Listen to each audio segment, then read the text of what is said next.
Wack had conversations then. I wouldn't say we cool though. You know what I'm saying? Like I probably seen that man probably 5 times in my whole life. Wack100 straight up walked into a room full of Crip members, looked them dead in the eyes, and called them rats right to their faces. Then, boom, the tension exploded, and he had to dip out mid-podcast. I stated it on no joke. I let it be known then, before he hit the what's name. But here's the wild part. He actually wasn't wrong. You gotta hear this. This whole thing goes way deeper than some fiery podcast argument or a bit of rap drama. Nah, this situation's about something real. A city-funded, government-backed, $42 million program in Los Angeles that's literally been paying gang members to give up info. Yeah, you heard that right. And when Wack tried to break it down in a room packed with respected street figures, not a single one could give him a straight answer. Instead, they just started shouting, trying to drown him out. But here's where it gets even crazier. So the Crip final boss, P. Nice, invited Wack100 to confront him about exposing Crips for snitching, and literal chaos ensued as soon as this podcast started recording. One of the most respected dudes in that room, P. Nice, a man known in the community, someone people actually listen to, ended up flipping the whole thing. After all that chaos, after the back and forth, after Wack got pressed from every corner, P. Nice stepped out and said it was all just content. He said it was for the cameras.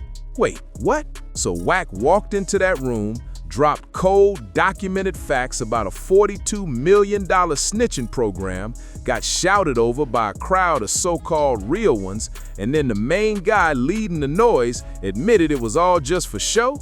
That's insane. That ain't Wack taking a loss. That's Wack walking away with the win from an argument nobody else even had the guts to face. But that's just where the story starts.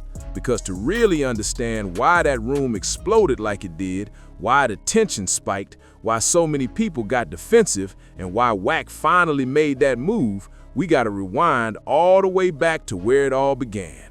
Once I break this whole thing down, you're gonna see it in a totally different light. Let's get into it. Before we dive into the madness, we gotta set the stage. Because if you don't understand what the GRID program really is, none of this will make sense. So here's the real deal.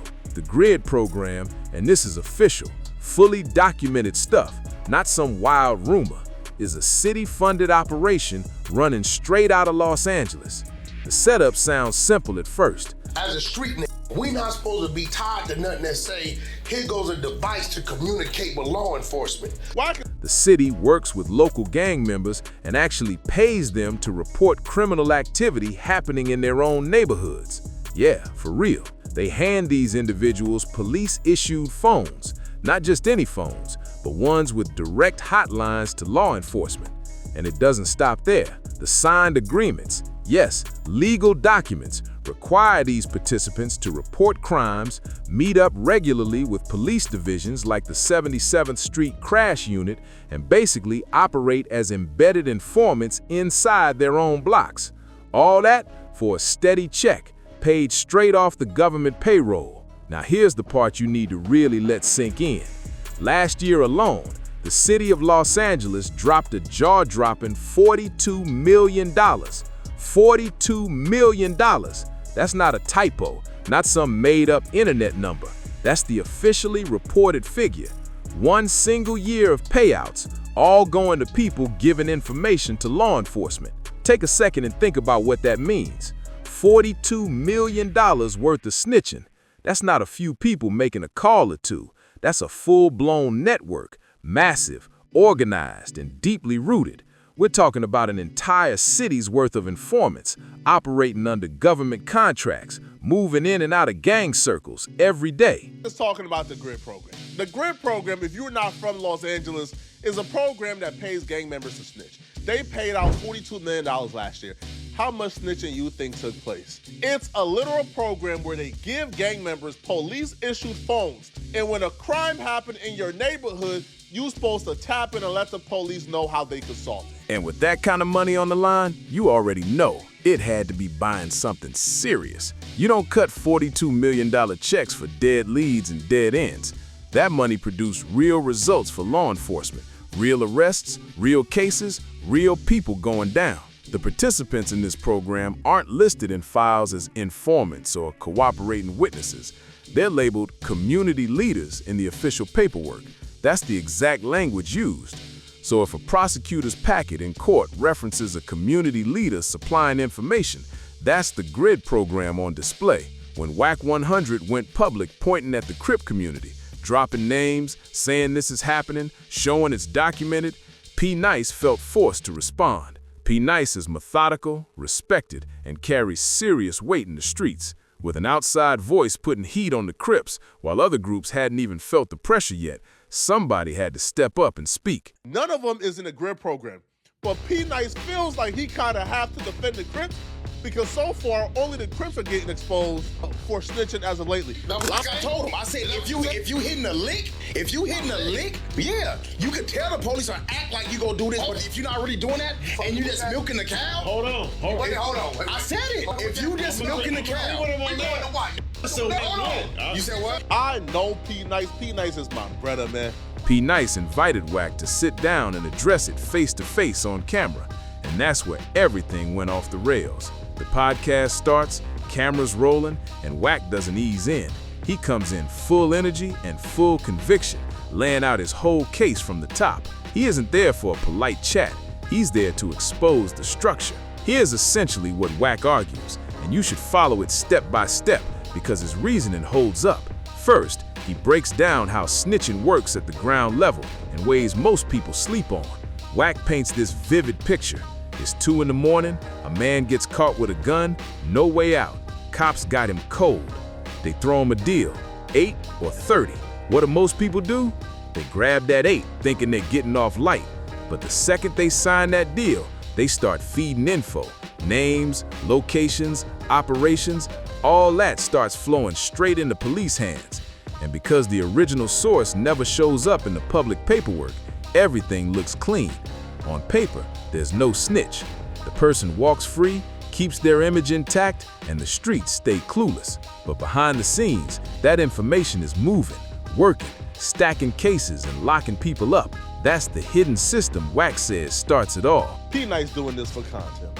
I gotta call. Yo, P. Nice doing. Nah. I gotta give P. Nice a call, man. So, bro, speak to the people, man. Tell the people this, okay? That it was all content and P. Nice ain't justifying signing no contract with the police. Nah, that's the rap, bro. I would just argue when niggas said some dumb shit. Nah, nigga, I ain't with that shit, guys. No, you can't speak for the Crip. According to him, the grid program is just that same pipeline, only now it's institutionalized, official, stamped, named, and funded with millions. But then, Wack takes it even deeper, and this is the part that blew the room up. He drops what he calls the third-party rat theory, and it's wild. He basically says, you don't have to be the one calling the cops to be part of the setup. If you work for, roll with, or even stay connected to someone who's got a signed contract with law enforcement, someone getting paid through the grid program, then any information passing through your convos, your moves, or your circle could easily end up in a police file. Wack lays it out plain. Once you're tied in with that person, you're already in the system, whether you know it or not. In his words, there are a lot of dudes out here who think they're solid, who swear they never violated the code, but if they're under or working with someone who's feeding info to the cops, that data still moves. He calls it third-party ratting, and the logic behind it shook the room. Suddenly, guilt by association hits different, especially when that association connects back to someone documented as an informant. And you can imagine how that landed. The energy shifted, tension shot up, and eyes started locking across the table. To his credit, P. Nice didn't just sit there and eat it. He fired right back, ready to defend his side. You can't speak for the Crips though, cuz. No, for the Crip. No, you gotta no. Wait, you in Crip business too much, Wack. Y'all just heard from P. Nice. At the time he was just making content, he ain't mean it, so we not gonna continue any further, man. But I wanna make this perfectly clear and make my stance clear. I am pro snitching. I am for snitching. I am in favor of snitching. I think that anybody and everybody should snitch to get criminals off the streets. Nice fires right back. And he doesn't hold back at all. His counter-argument is the same one a lot of LA folks have been saying in defense. He claims that taking the phone and the money, but feeding cops fake info isn't snitching, it's gaming the system. In his mind, that's not working for law enforcement, that's working them. He breaks it down like this: you're over them, not under them. And honestly, on the surface, that logic sounds slick. Taking government money, flipping it, and giving nothing real back does sound like a finesse move, like running a quiet hustle on the system. But Wack doesn't let that slide for a second. He jumps in fast and calls it out. He says that whole argument falls apart the moment you look at the paperwork. The contract doesn't say give fake info. It says cooperate, report, and maintain communication. It literally gives each participant a police-issued phone that's a direct hotline to law enforcement. And here's where it gets heavy. Your real name, your government name, is right there on that signed agreement. So no matter how you try to flip it later, once that pen hits the paper, your identity as a cooperating source is locked in forever. Wack keeps stressing that point. It doesn't matter if you never called once, never sent a text, never dropped a name. The second you signed that deal, your participation became documented. It doesn't vanish when the checks stop coming. It doesn't disappear when the program ends. It's on record in an official file for good. That's the line Wack is drawing, and nobody in that room can give a solid answer for it. The whole place gets tense. You can feel the energy shift. And then comes the turning point, the exact moment everything blows up. The podcast starts spiraling out of control. Picture it, Wack's mid-sentence, trying to wrap up his point about those contracts, about Big U, whose government name, Eugene Henley, appears in those same grid documents. He's laying out details about the police-issued phones, about what it really means to sign your name to something tied directly to law enforcement. The tension's thick, voices rising, and Wack's trying to push through. He keeps repeating, "Let me land, let me land, let me finish." But the room's not having it. People are talking over him, emotions are boiling, and that's when everything goes completely off the rails. Wack's trying hard to land his final point, but the room just won't let him breathe. P-Nice keeps cutting in, voices are overlapping, and chaos takes over. You can hear it in the audio, layers on top of layers, everyone talking at once, nobody listening. It's no longer a debate. That ended minutes ago. Now it's one man holding his ground against a crowd that's clearly closing in. And then it happens. The exact moment the whole situation flips, someone in the room blurts out, "You can't speak for the Crips." Then another voice repeats it, and another. Soon the whole room's echoing the same line. You can't speak for the Crips. At that point, it's no longer about facts or arguments. It's about territory, identity, and pride. The message underneath that chant is loud and clear. You're not one of us. This isn't your lane. You don't get to air out our business in public. But Wack doesn't fold. He keeps talking, keeps pushing, trying to finish what he started. Yet the vibe in the room has completely changed. This ain't content anymore. This is tension you can feel. The cameras are still rolling, but the podcast setup has vanished. What's left is raw energy, pressure, and people protecting what they believe is theirs. You've got respected names, community figures, people with real street ties, all circling around one man who dared to challenge the narrative out loud.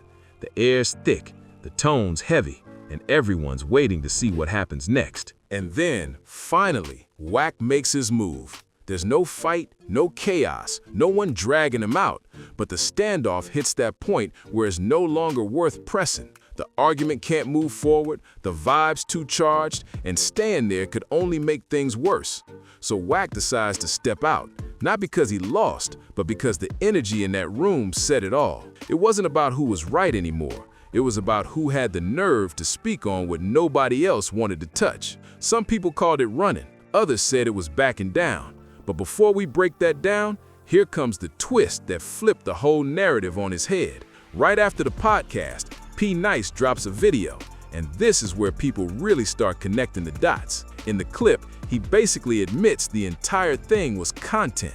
He says he was just playing devil's advocate, not actually defending the grid program or the idea of signing contracts with the police. accepting a police-issued phone, meeting monthly with police divisions, and agreeing in writing to report criminal activity. He wasn't pushing a real stance. He was just stirring conversation, keeping engagement high, boosting the platform. When Wack saw that, he caught it instantly. He wasted no time firing up his own camera to address it head-on. Paraphrasing his response, Wack said something like, "You just heard P. Nice say it was all content." So if he wasn't really defending that, that means nobody in that room actually had a real argument against what I was saying. And honestly, that's a powerful point, because once you strip away the noise, the yelling, the interruptions, what's left? A one-sided debate. If P. Nice was just performing for views, then the supposed pushback wasn't genuine.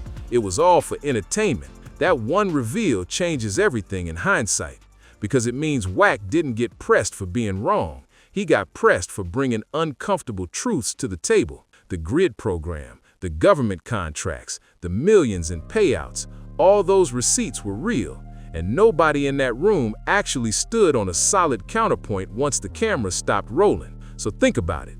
Wack walked into a hostile room full of people emotionally tied to the situation and still managed to deliver his full argument under major pressure. He got shouted over, blocked from finishing, and made the smart call to step back before things got out of hand. But then, the main voice opposing him, P. Nice, publicly admits it was all performance for clicks. That flips the whole story. What the internet thought was Wack getting pressed and running turns into something way different.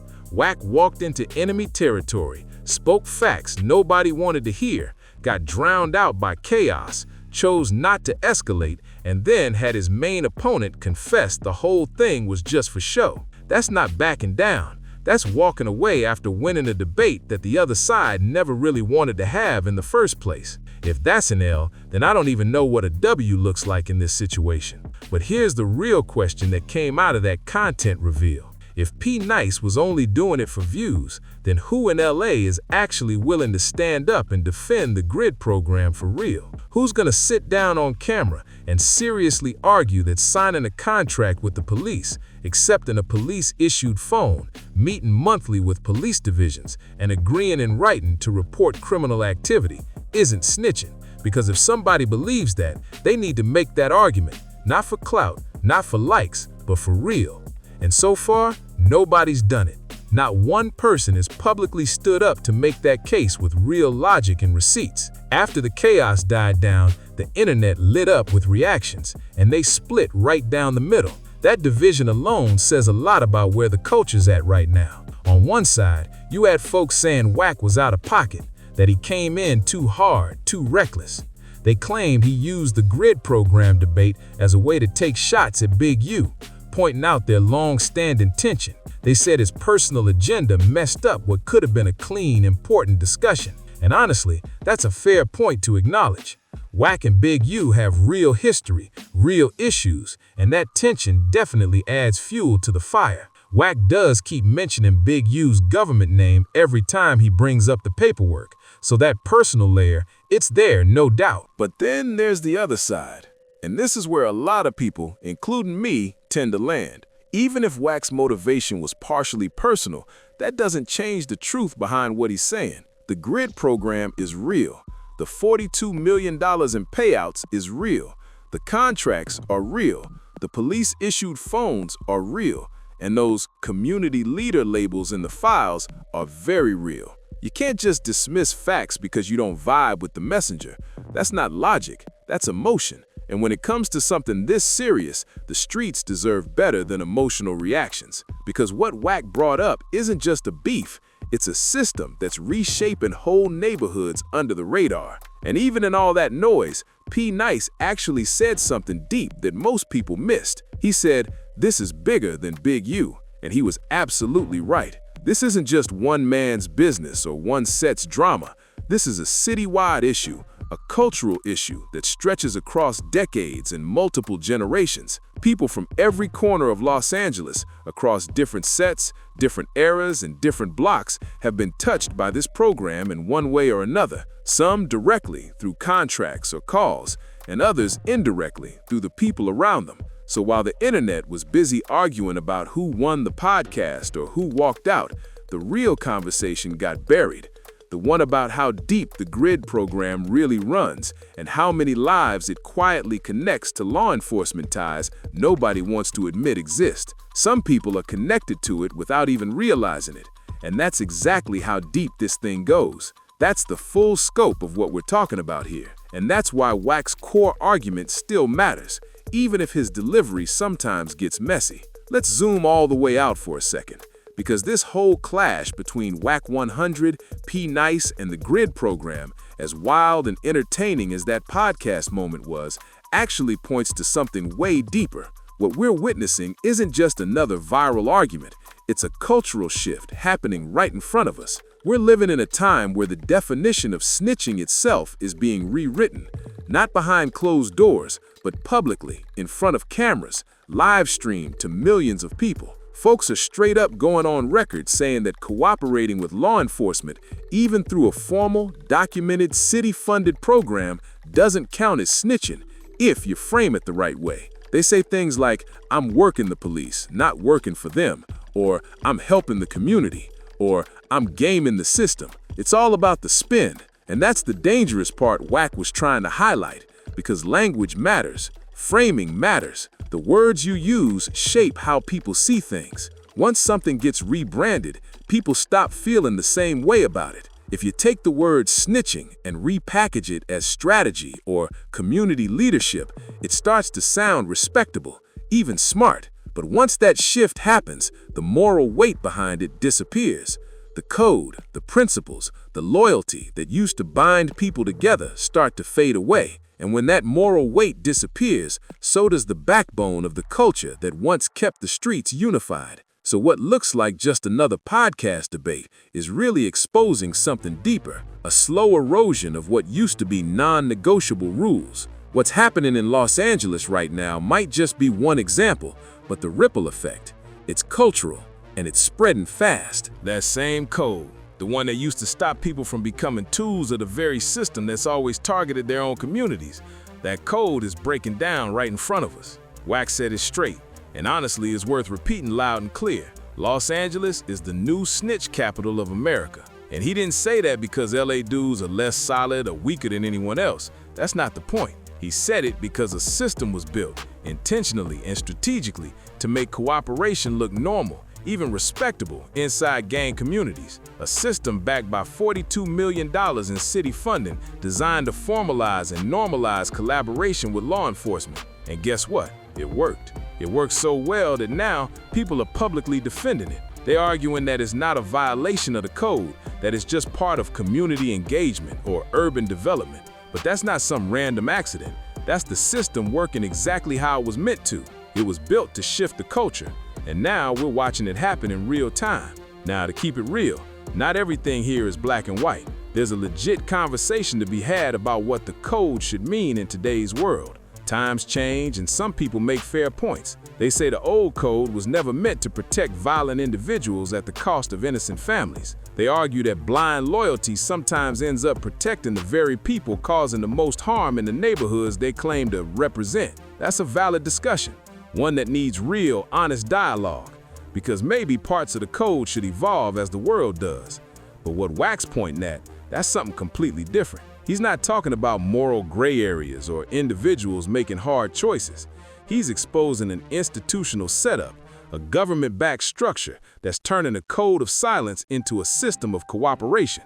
So while some people are out here arguing ethics, Wack's showing receipts of a city program that literally monetized street cooperation, turned it into payroll, contracts, and monthly meetings. That's not evolution, that's engineering. And if that's the new standard, then yeah, Los Angeles didn't just get caught up in it, it became the blueprint. After everything Wack exposed, the dust didn't settle, it spread. Suddenly, every podcast, every clubhouse room, every LA forum was lit up with one topic, the GRID program. People who never even heard of it before started digging for receipts, looking for names and connecting dots that had been sitting in plain sight for years. And the craziest part?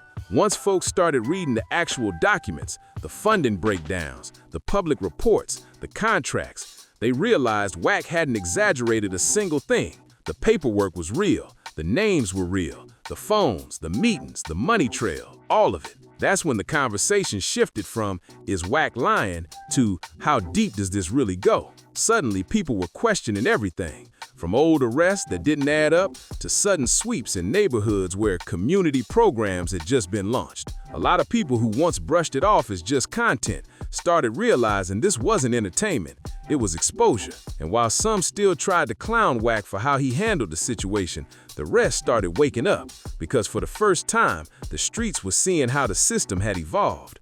It wasn't about undercover deals anymore. It was about official paperwork, public grants, and fancy community titles. This was snitching wrapped in professionalism, cooperation disguised as civic duty. The ripple effect kept growing. Other cities began looking at their own violence prevention programs, realizing the same kind of setup might already be happening in their backyards. The question wasn't if this structure existed elsewhere, it was how far it had already spread. Even mainstream outlets started sniffing around, trying to cover the grid story without naming names, while street voices kept pushing the raw version online. And that's when it hit everyone.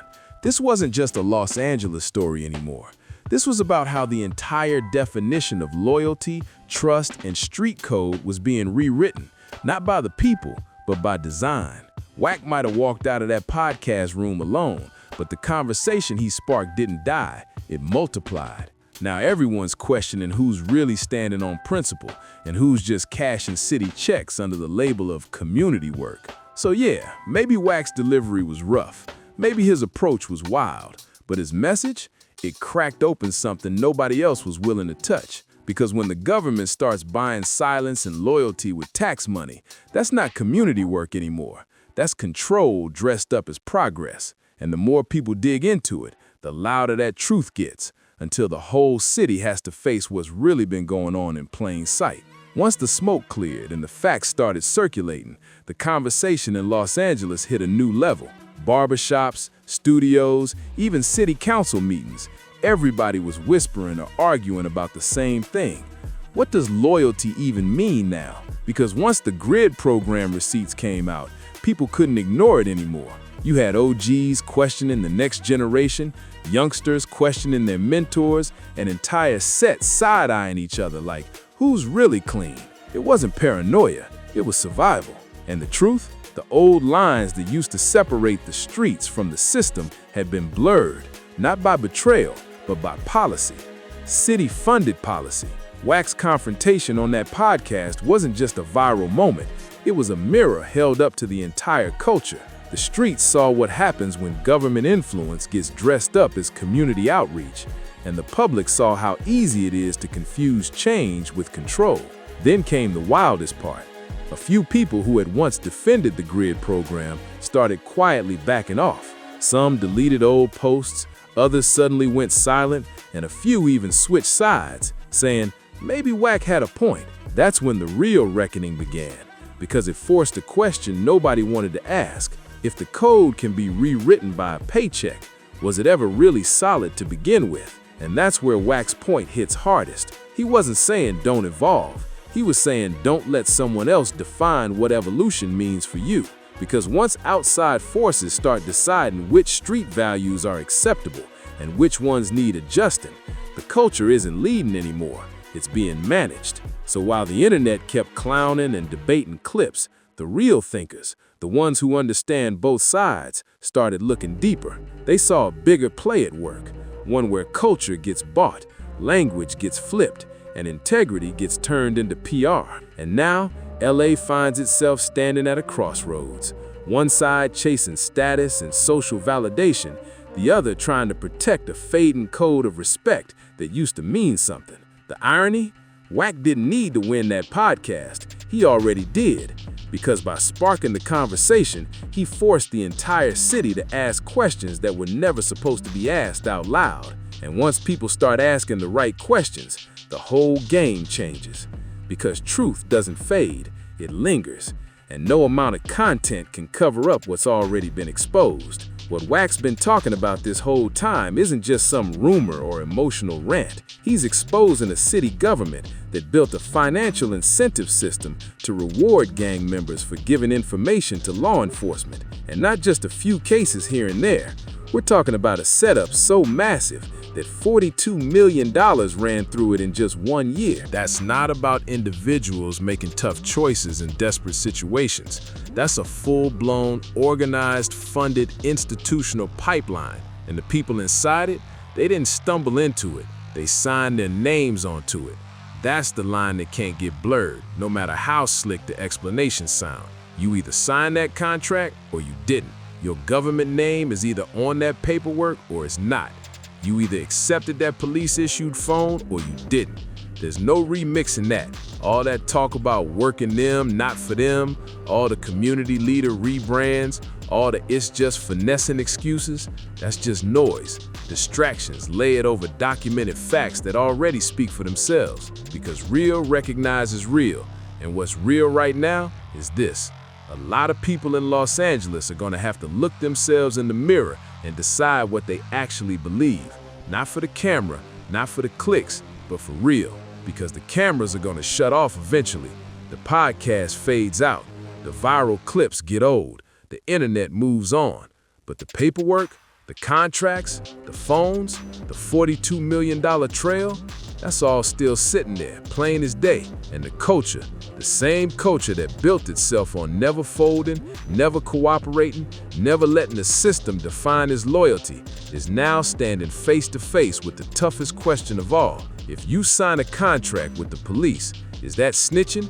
Yes or no? That's the question Wack dropped in that room, and it's still sitting there unanswered. It's bigger than him, bigger than any single podcast. It's about the integrity of the whole code the streets claim to live by. So now it's your turn, gang. Where do you stand on this? Is signing paperwork with law enforcement, taking that phone, showing up to those meetings still crossing the line? Or has the code changed for good? Drop your answer in the comments. I'm reading all of them, and I want to know what you really think. And don't go anywhere, because this story isn't over. I'm doing a full deep dive into the GRID program, breaking down how it really works, where the money goes, who's listed in the documents, and what it means for the future of every community touched by it. That next video is going to be thorough, documented, and eye-opening. So if you're still rocking with me and you want the full truth, hit that like button, subscribe, share this video, and drop a comment below with your take. This conversation needs real voices, not noise, not spin, just truth. I'll see you in the next one. Peace.